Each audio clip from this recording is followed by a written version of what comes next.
I want to start off with how I became the first dreamer. My mom left our family when I was 2 years old.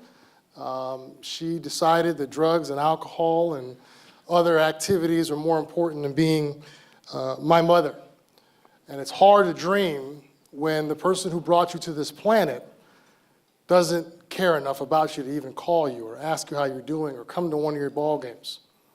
So it's pretty tough for me to think about dreaming about anything at that particular point in time. The next challenge I had was playing travel baseball, because see, if you want to play college baseball, which was my goal at that time, you have to play on certain teams that play in front of college coaches so that you have an opportunity to be evaluated. And every team I tried out for 24 months kept cutting me. Now looking back, I realized that they probably looked at my gear and looked at the car that I drove to the tryout and realized that we probably couldn't afford it. So 2 weeks outside of my senior graduation, I had this dream and I kept telling everybody it's going to happen, it's going to happen. And I didn't have a summer travel team to play for, so things looked pretty bad. Come to find out that Andy's Niners was looking for a catcher. And they actually brought me on their team, and I had an unbelievable time that summer. And I had no idea what an Andy's Niner was, so I didn't ask any questions because they were covering the bill. So I said, I'm going to shut up and keep moving forward. Come to find out that Andy was the son of Eddie Chaffetz, who was tragically taken from us in an automobile accident while he was in college. And so I like to think of that particular moment in time as a dream transplant. I'm sure he had aspirations of going further in life, doing great things. It was taken from him.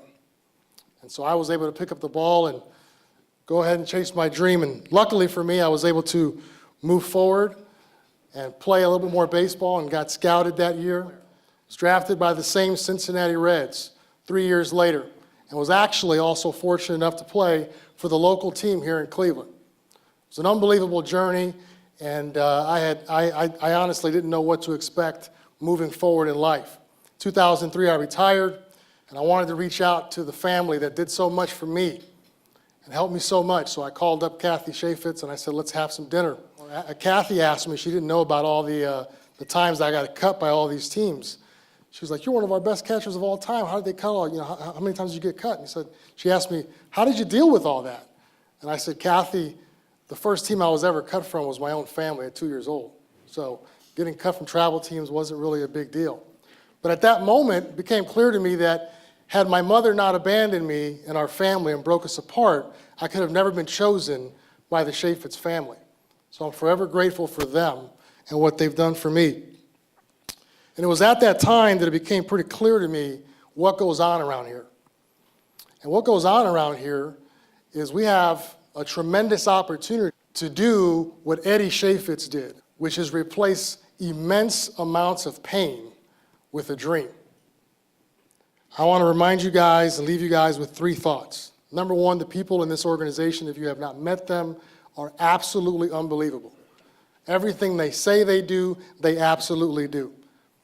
They're still allowing me, the first dreamer from 1995, to live my dreams and pursue the avenues that I want to pursue in life and business. The second thing I want to remind you guys of and let you guys know is that I am no different than these children that we help. I am no different than some of the guys you saw on the street corners with their cups out looking for extra change. I am no different than these folks. The only difference between me and them is that somebody believed in me more than I can believe in myself. Somebody opened the door. Somebody shined the light on DJ Santiago.